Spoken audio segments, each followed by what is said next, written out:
Hi, and welcome back to ENTP Life. In this episode, I'm talking about what effects has COVID-19 had on my Airbnb business, right? My Airbnb business is totally dependent on tourism, and tourism has come to a screeching halt because of the travel restrictions associated with the coronavirus. Now, when the coronavirus first started getting traction, I thought not much of it. I thought it was going to be like SARS, right? SARS was getting a little bit of headlines. Even Ebola was capturing some headlines.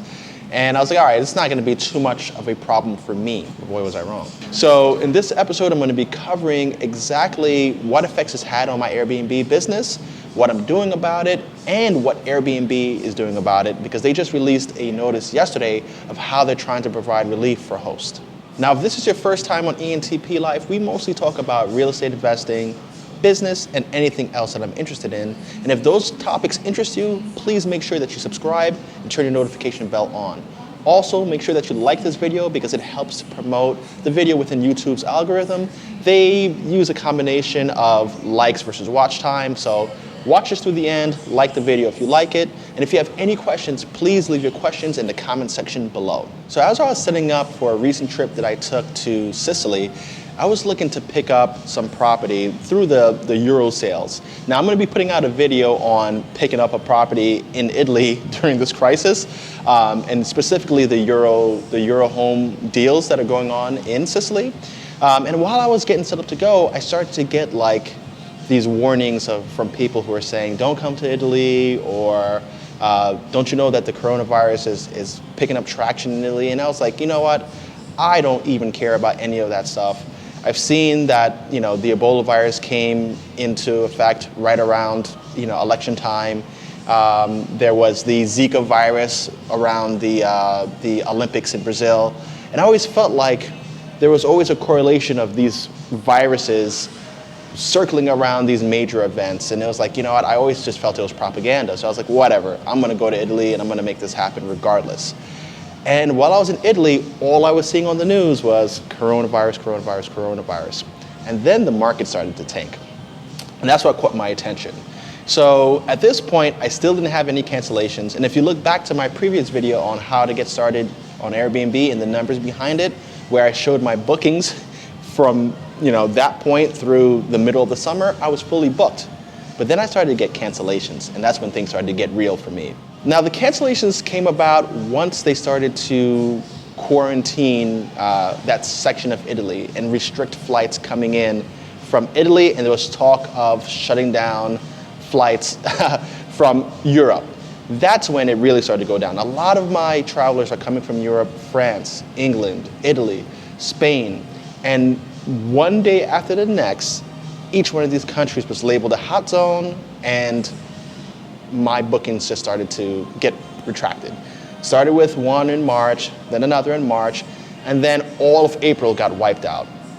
So we're talking about nearly $6,000 of expected revenue zapped. At the same time, this apartment only satisfies a part-time need that I have for whenever I'm in New York, but New York is under, extreme restrictions as well, so I'm not even visiting New York and being able to use my apartment, which leads me to, being a bit concerned. Now, the reason why I'm concerned is because I'm covering the rent. I'm responsible for the rent. I have furniture in this apartment that I can't just abandon. They have my security deposit, and it's like, what do I do? Do I wait it out and try to ride it out? Or do I just say, you know what, the world's ending, and give it on up and at least save a little bit of my money to die with, I guess, right? What am I going to do with it? So up until recently, Airbnb had set a timeline of the middle of April that they would be honoring extenuating circumstances for people who were affected by COVID-19 and if it was going to interfere with their traveling. Obviously, there's so many airplanes that are grounded.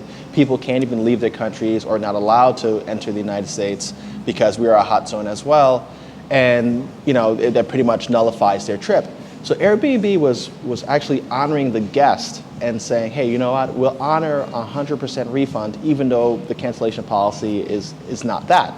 But as they started to expand the timeline and the scope of affected countries, I think they just got overwhelmed with how many people were canceling and realized, hey, this is affecting our core business and it's affecting our host in a major way. So just the other day, Airbnb CEO came out and really apologize to the host because he realized that the hosts were getting crushed by this, just like their business is getting crushed, but the hosts are actually exposed more than anybody else because they have the financial responsibility to carry either their mortgage, their debts, and some hosts who have made it a business have gone out of their way to accumulate and prepare multiple apartments. So when tourism freezes up, they're just as affected. They're even more affected than Airbnb themselves. And they were completely ignored and not considered when coming up with this refund policy. So the CEO and co-founder came out and said that he's announcing some relief for hosts.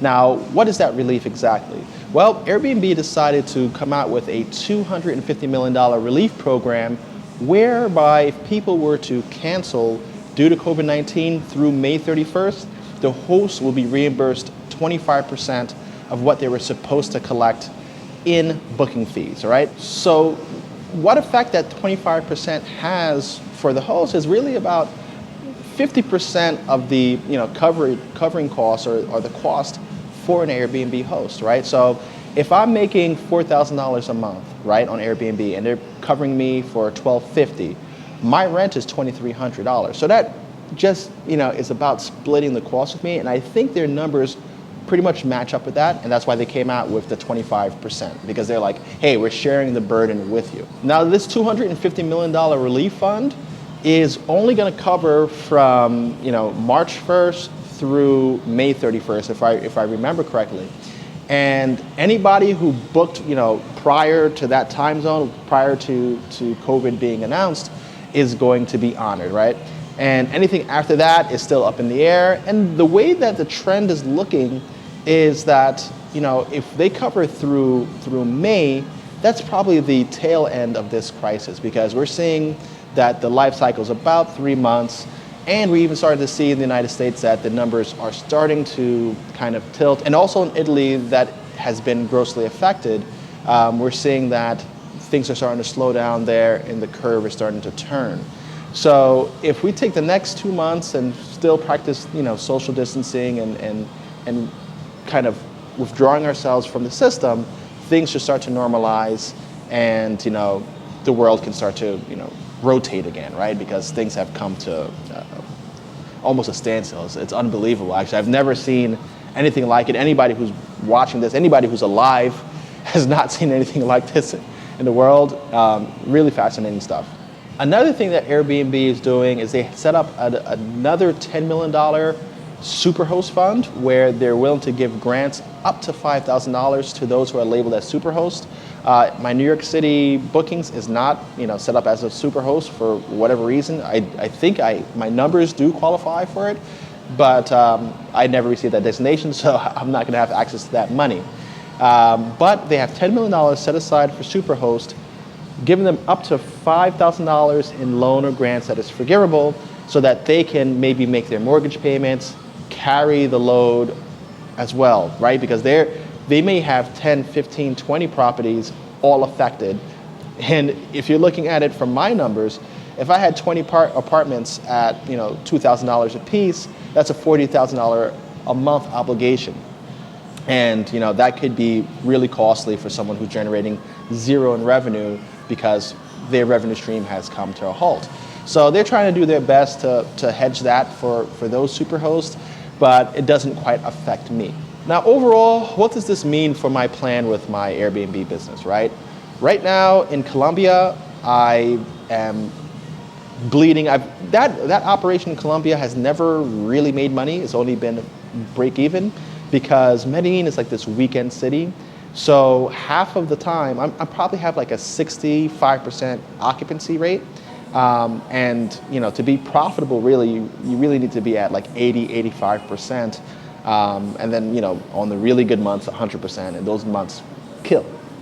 So my Medellin operation has always been slow because Medellin is like this weekend city. People come down Thursday, Friday, Saturday, they take off Sunday, and that's it. Like the Monday through Wednesday bookings are lackluster. So with this, Colombia was quick to shut their borders. So we had a few people who got stuck, and they stayed with us for some time, but we're not able to carry that. And we're trying to negotiate with the landlord now to see, hey, how long are we gonna defer our rent? What can we do? We obviously don't want to pull out, but if we have to, we will. And what can we do as far as deposits and what's the plan here? Because this is something out of our comfort zone. So we're still up in the air with that, but the best thing that we thought about doing was just leveling with the landlord and saying, hey, this is where we stand. We had a 1-year security deposit, so we could draw down against a security deposit, right? That might be one thing to do. Or we could just push back the lease and kind of extend depending on the circumstance, and we're waiting for their response, because in Colombia it all has to be done through the agents and not necessarily from the lessee to the lessor, right? It's not from the tenant to the landlord. Everything is done through the intermediary. Now for New York City, my idea is really just to play it month by month. I like my New York City Airbnb. It's one of my residential locations for when I am in New York for business. So I'm gonna see how April shapes out, and maybe even May, because if I survive these next 2 months there, it wipes out my profits for the year, but I expect the business to continue. And if things are going shaky because there's a collapse in the economy and people just aren't traveling, people are losing their jobs, if I see that it's not worth it, maybe by September, October, I'll call that operation a no-go and just let it fizzle out. But if I'm able to last until next fall, I won't be in breach of contract. I'll probably move to a month-to-month lease and stop at any time. So it's really about surviving the next 2 months, and I have the money to float that, and I do believe that a city like New York will rebound. And this leaves me with my Sicily purchase. So I'm actually buying 2 properties in Sicily that I plan on renovating and using as a vacation home for myself, and also putting it on Airbnb when I'm not there.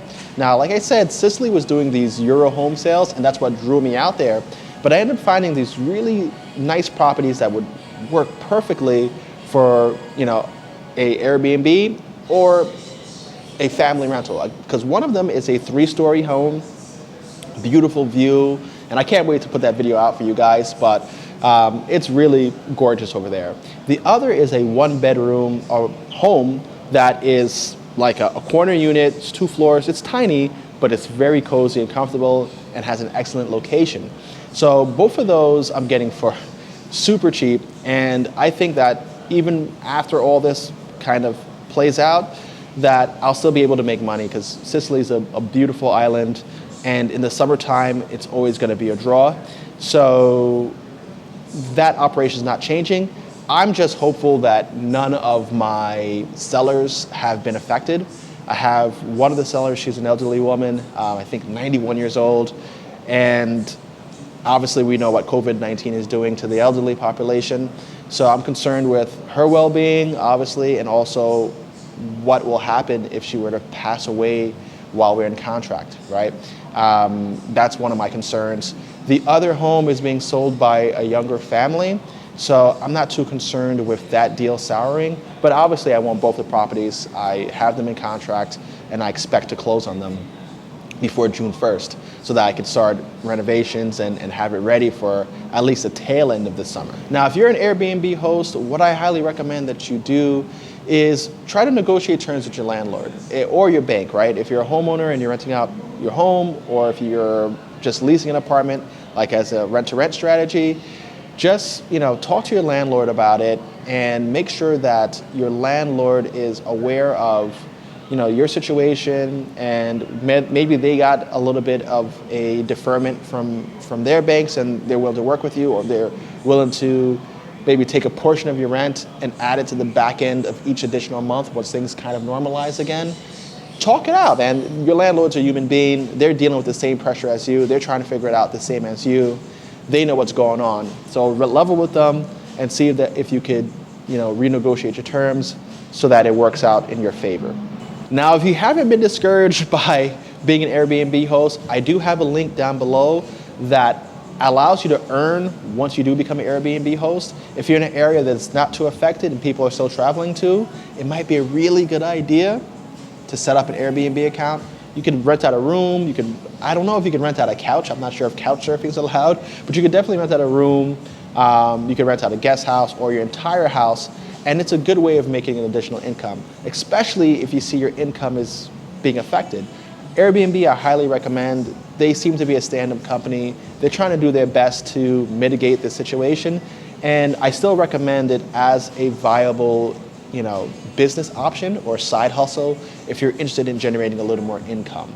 If you are still interested, please use that link below and let me know in the comment section if you're still going to go ahead with your Airbnb operation.